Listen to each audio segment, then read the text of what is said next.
இன்றைக்கு நாம் வெளிப்படுத்தின விசேஷம் 12வது அதிகாரத்தை தியானிப்போம்.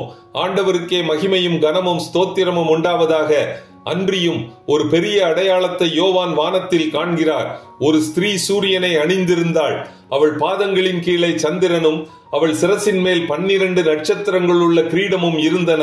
ஸ்திரீ இஸ்ரவேல் தேசம், 12 நட்சத்திரங்கள் இஸ்ரவேலின் 12 கோத்திரத்தார். ரட்சிக்கப்பட்ட இஸ்ரவேல் தேசம் இயேசு கிறிஸ்துவாகிய வெளிச்சம் என்னும் சூரியனை அணிந்து கொள்கிறாள்.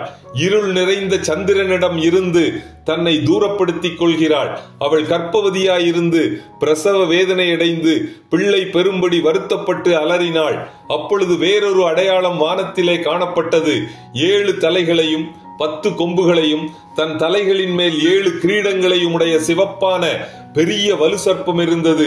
இதுவே உலகம் அனைத்தையும் மோசம் போக்குகிற பிசாசு என்றும் சாத்தான் என்றும் சொல்லப்பட்ட பழைய பாம்பாகிய பெரிய வலு சர்ப்பம் என்று யோவான் குறிப்பிடுகிறார்.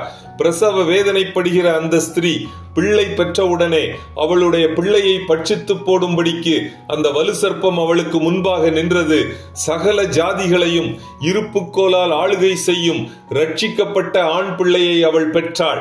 அவளுடைய பிள்ளை பரலோகத்திற்கு எடுத்துக் கொள்ளப்பட்டது. இதை தொடர்ந்து வானத்திலே யுத்தம் உண்டாயிற்று. மிகாவேலும் அவனை சேர்ந்த தூதர்களும் வலு சர்ப்பத்தோட யுத்தம் பண்ணினார்கள். வலு சர்ப்பமும் அதை சேர்ந்த தூதரும் யுத்தம் பண்ணியும் ஜெயம் கொள்ள இயலாமல் பூமியிலே விழத்தள்ளப்பட்டு தேவ ஜனங்களை துன்புறுத்த துவங்கினார்கள்.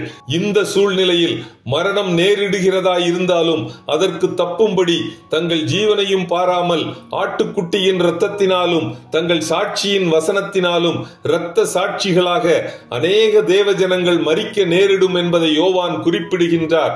வலு சர்ப்பமானது தான் பூமியிலே தள்ளப்பட்டதை அறிந்து அந்த ஆண் பிள்ளையை பெற்ற ஸ்திரீயை துன்பப்படுத்தினது. ஸ்திரீயானவள் பாம்பின் முகத்திற்கு விலகி வனாந்திரத்திற்கு பறந்து போகும்படி பெருங்கழுகின் சிறகுகள் அவளுக்கு கொடுக்கப்பட்டது. அங்கே 1260 நாள் அளவும், அதாவது 3.5 வருடங்கள் தேவனுடைய முத்திரை தங்கள் நெற்றிகளில் முத்திரை போடப்பட்ட 1,44,000 இஸ்ரவேல் கோத்திரத்தாரை மன்னாவினால் போஷிப்பதற்காக தேவனால் ஆயத்தமாக்கப்பட்ட இடம் உண்டாயிருந்தது.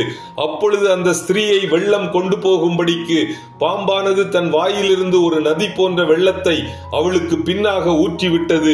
பூமியானது ஸ்திரீக்கு உதவியாக தன் வாயை திறந்து வலு சர்ப்பம் தன் வாயிலிருந்து ஊற்றின வெள்ளத்தை விழுங்கினது.